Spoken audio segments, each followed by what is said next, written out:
I'm Shirley Smith, presenting Talk About Parenting Classics. I'm bringing back the best of our shows from back in the day. People like to say, oh, but kids are different. Well, no, they're not, but too often their parents are. Will these back in the day shows stand the test of time? Does parenting change? You be the judge. Welcome to Talk About Parenting with Shirley Smith Classics. If we had to pass a parenting test, what would our score be? Hey, stay tuned for the cheat sheet.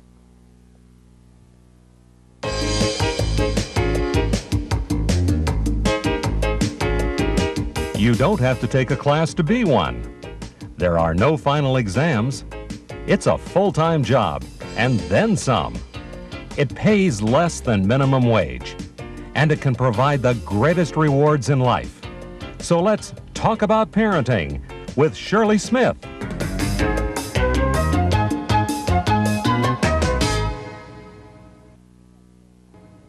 I'm Shirley Smith, and get out that pencil, that pen, that notepad, because we're going to get that test with a real high grade.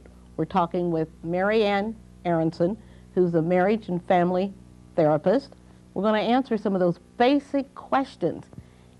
If you just had just a few things that you would do with your kids, would you start the list with shopping at Toys R Us? Let's ask MaryAnn. What's the number one something that as parents we ought to be seriously working toward? The number one thing. Well, okay. We'll take a top. I'd like to start with just enjoying them. And in order to enjoy them, I think we really have to spend time with them and know them.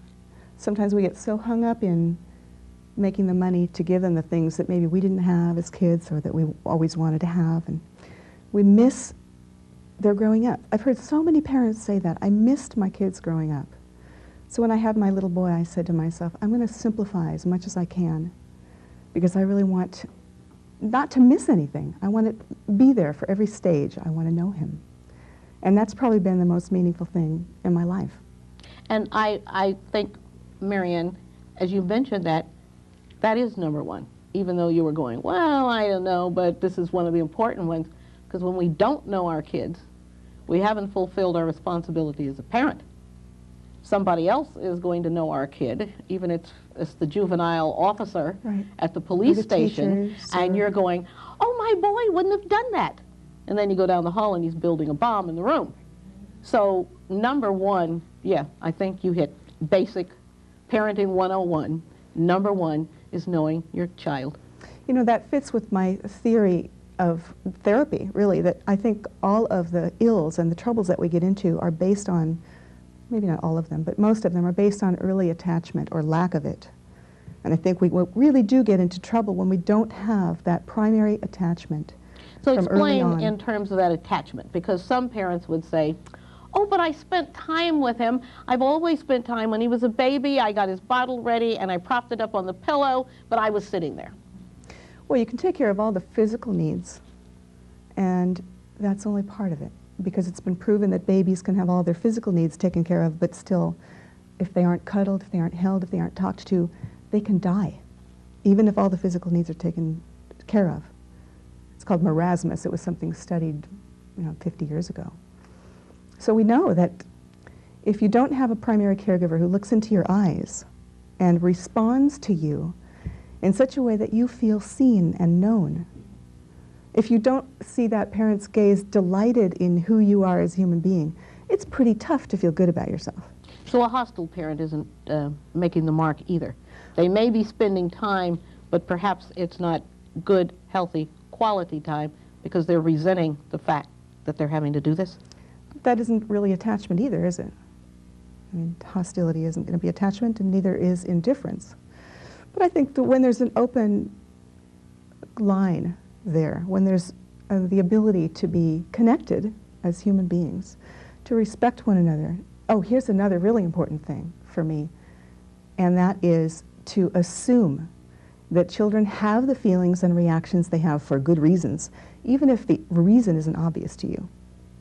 And I think that sets up the possibility of having a kind of benign curiosity So is it that toward the child.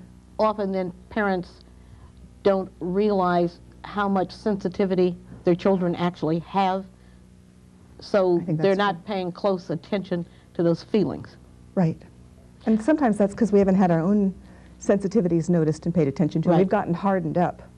Well, I would that. suggest that we are a reflection of what our own environment has been. And we take that environment onto our children. Right. So what would be the knack for someone to make that kind of change? I think it begins with self-awareness. They have to recognize what their problem is. Yeah.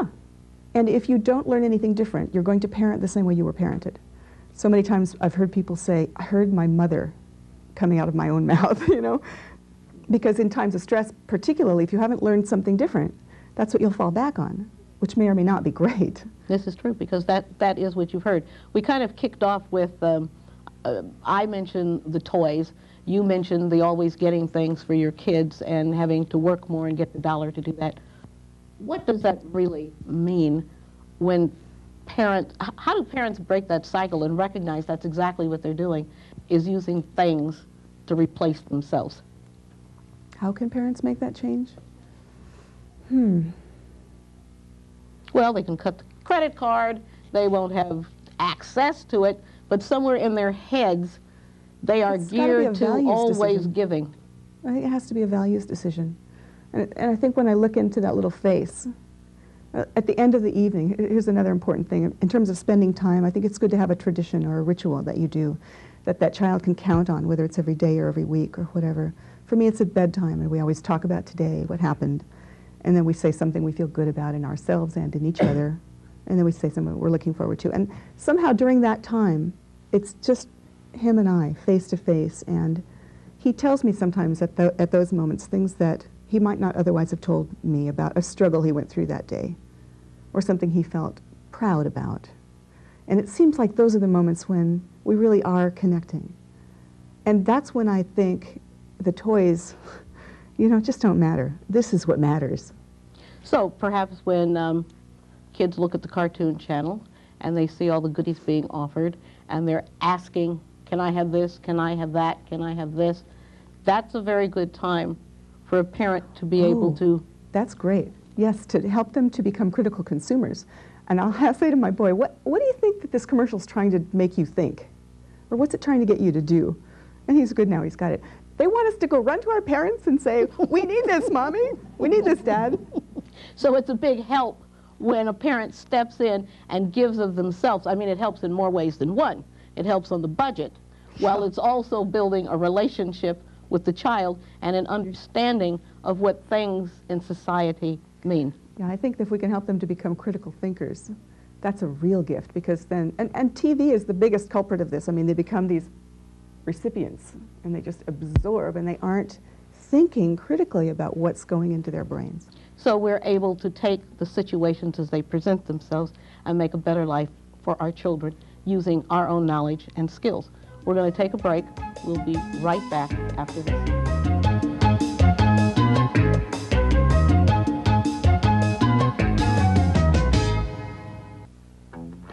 No matter who you are, no matter where you're from, no matter where you're going, you can be certain.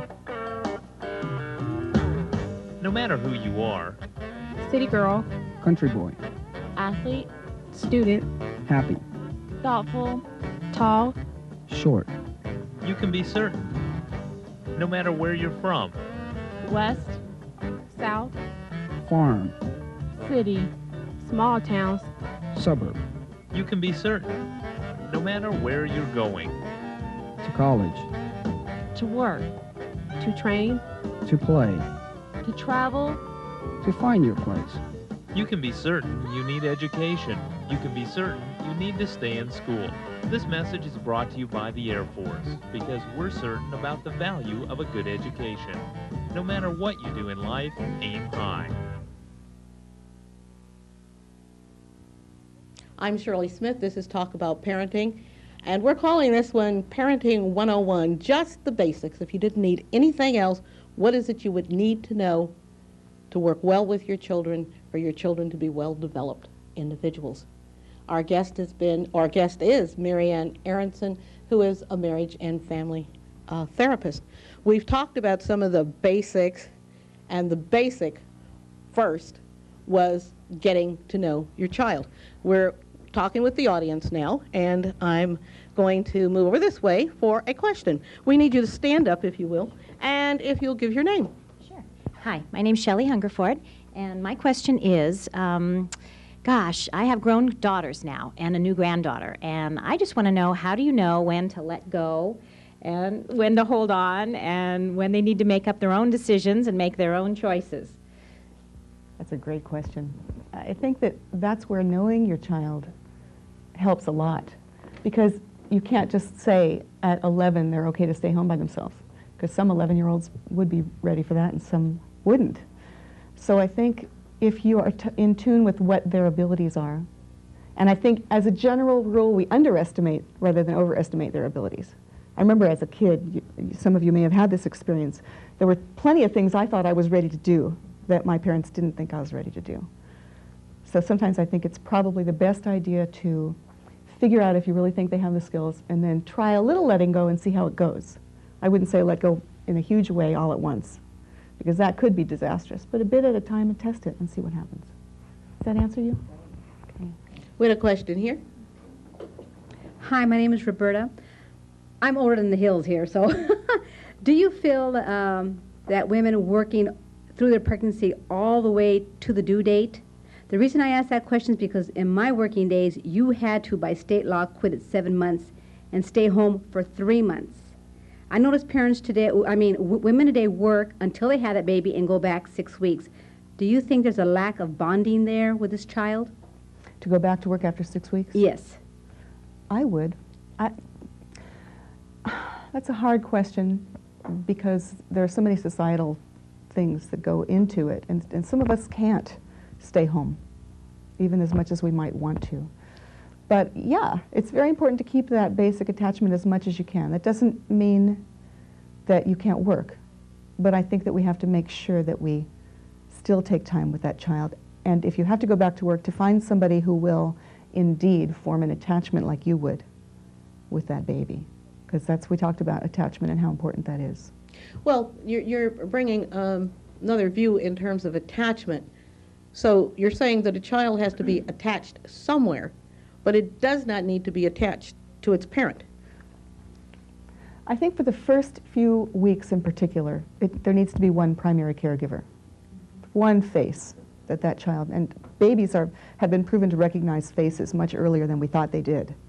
Really early, they can tell mom's face or dad's face. But kids are capable of having attachments with more than one person. The thing is to keep coming back. Up until about the age of 1.5, children don't have what we call object constancy. You know how the ball rolls behind the couch and they don't chase it because out of sight, out of mind.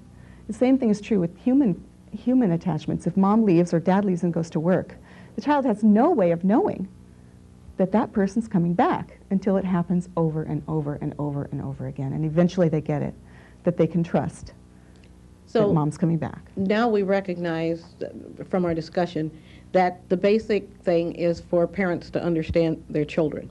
Yes. Know them. Yes. This takes us perhaps to a second step, because you mentioned enjoying your children. Mm-hmm. One of the things it seems to me about enjoying children, and I know we've all seen them at restaurants, and we didn't enjoy being in the restaurant with them, and we kept going, you know, if that lady doesn't sit that little boy down. So talking about enjoying boundaries. children brings us to something that we all talk about, and that's discipline, and that's behavior. And it clearly has something to do with knowing your child, knowing yourself, knowing your lifestyle, knowing your culture. Knowing your impact on the people around you. That's right. Yes. That kid out of this restaurant. What do you see as one of the basics parents need to understand when it comes to discipline? Because discipline is part of enjoying your child. Yes. I would say making your word mean something. Because I think the basic piece of discipline is for children to recognize consequences to certain behaviors And if we say, if you keep doing that, this is what's going to happen, and they keep doing that, and this doesn't happen, what are they learning? They can do anything. And in fact, they don't feel loved and cared for when that happens. They may seem gleeful about it, but if they don't have walls that they can bang up against and that stay firm, then they don't feel safe. So you have to be very careful that when you set a consequence, that you think about it first and make sure it's one that you're willing and able to enforce. So it's kind of my theory. No means no, means no, means no, and that's it. We have a question over here. We're going to need you to stand up, if you will. Oh, sorry. Yes, MaryAnn, I have a question for you, and the question is, my daughter yesterday, she took a hot bowl out of the microwave. Okay, and she's 4 years old, and I would like to know age-appropriate discipline for her, because it could have been a very dangerous situation. Okay, Thank you.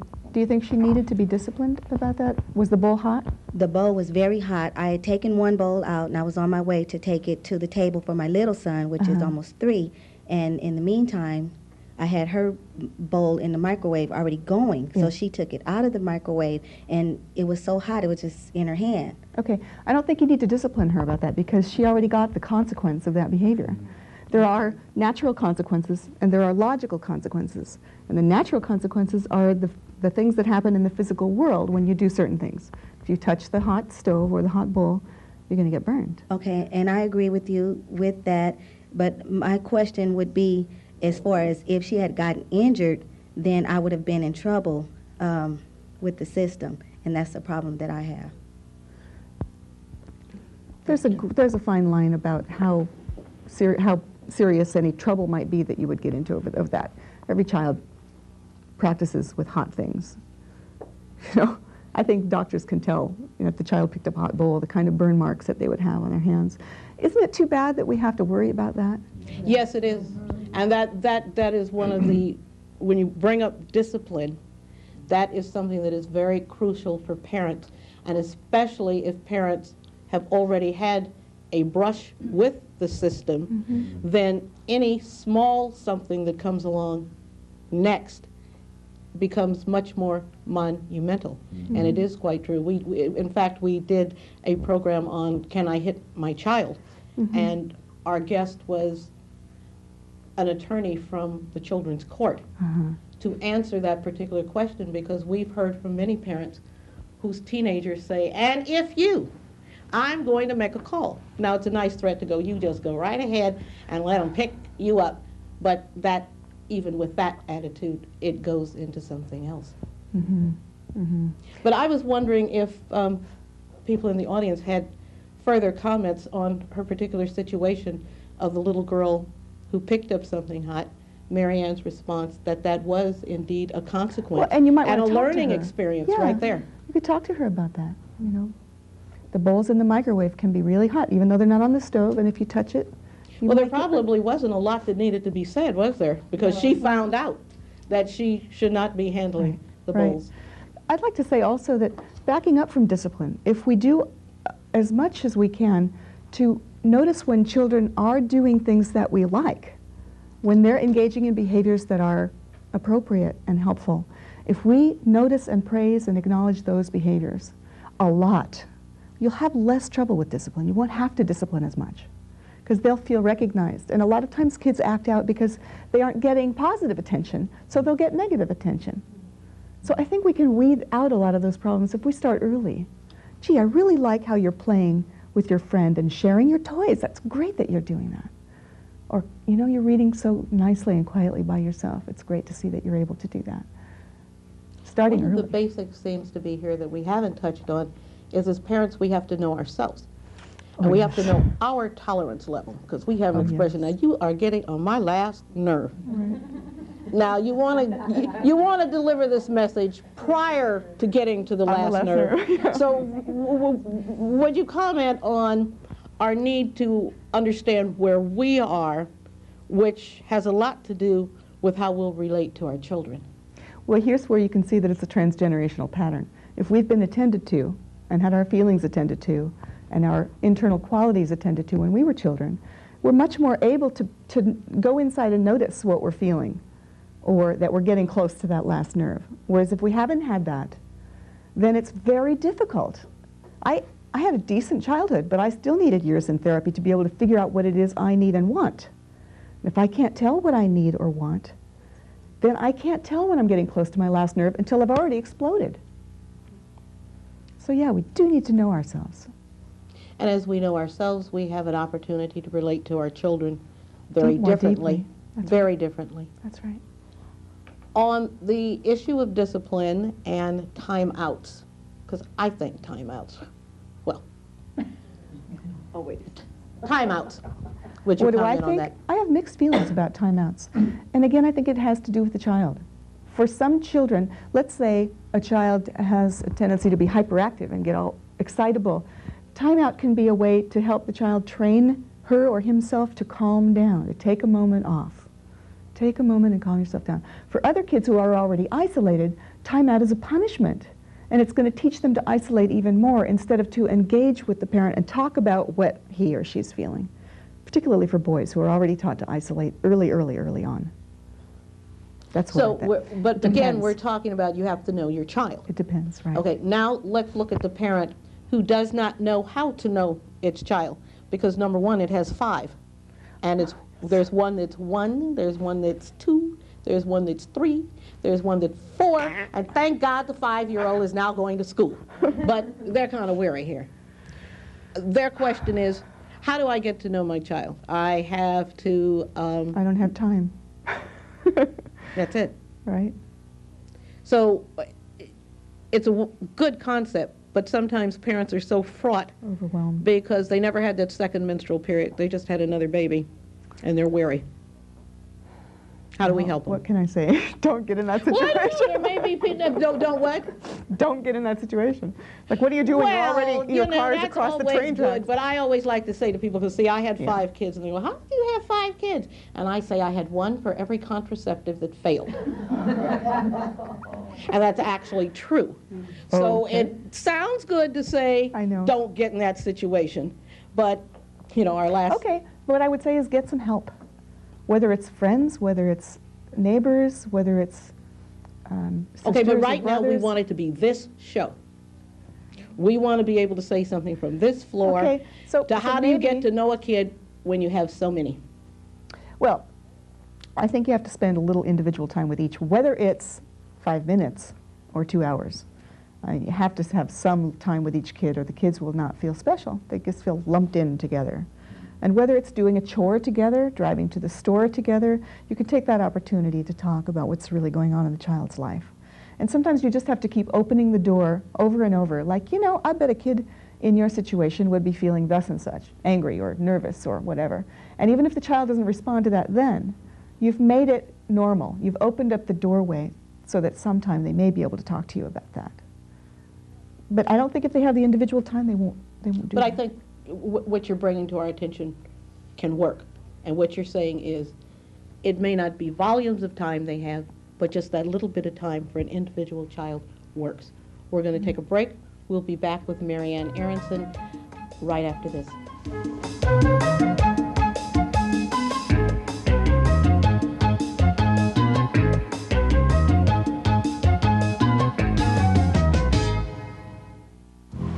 Disaster strikes and you want to help.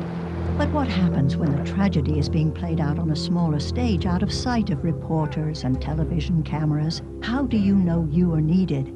Hello, I'm Angela Lansbury for ChildReach. In many of the world's poorest countries, poverty devastates lives with no less intensity than a hurricane or a civil war, especially the lives of children.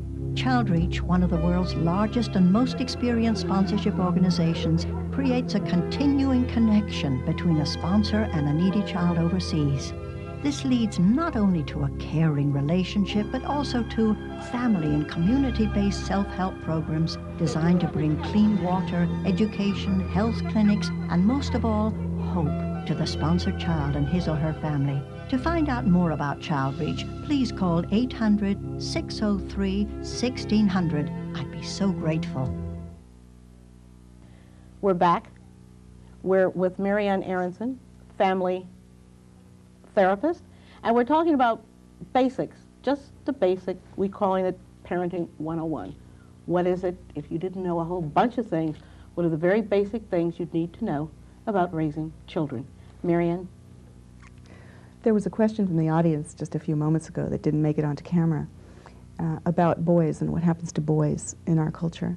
And girls get a lot of pressure to lose their internal voices in order to be nice and ladylike when they get to be about 11 or so. But boys lose contact with their inner selves much sooner. And that's because our culture is very mixed up about what boys and what men should be. And there's an emotional straitjacket that gets put on boys very, very early on. So is that to say we're clear about what girls should be? I think we're clearer about what girls should be, because boys, not only is there the old thing, boys should be stoic and strong under all circumstances, but now there's this sort of new male mythology that they should also be sensitive and kind and attuned. But, you know, that's completely contradictory. And boys don't know what they're supposed to do or be, and I think they end up isolating themselves because there's nothing else to do. And so what does the parent do in terms of easing this? I think we talked about the basics of that, which is to try and tune in, to tune into those kids, to make it clear to boys especially that feelings are normal, that everybody has them, that you're open to hearing them. And I think we have to be comfortable with our own feelings. Otherwise, they will get the message that, you know, even if we say, tell me when you're hurt, if we're afraid of our own hurt, we won't be able to hear it. And they pick that stuff up, even though it's deeply buried, or we think it's deeply buried. So if we're comfortable with ourselves, then we open it up to them, and they will respond eventually. So your introductory statements that we need to know our children is basically where it is, because from that concept comes everything else, and it works from there. Yes. Whether we're talking about discipline, whether we're talking about roles of boys, roles of girls. And then the second one we talked about was knowing ourselves and our own limits as to how we can work with our children. Yes. You've been an excellent guest. I want to thank you. Thank you. It's been fun. Good. We try to make it fun. I mean, if you don't have a little humor in raising children, I've always said you're going to the mental ward. And 5 children. 5. So, you know, I've had a lot of humor because I have not been to the mental ward yet. If you would like to be a guest on Talk About Parenting, please contact us at Post Office Box 40547, Pasadena, California, 91114-7547. Remember, hug your kids 3 times every time you see them, but give them what for? Every time they need it.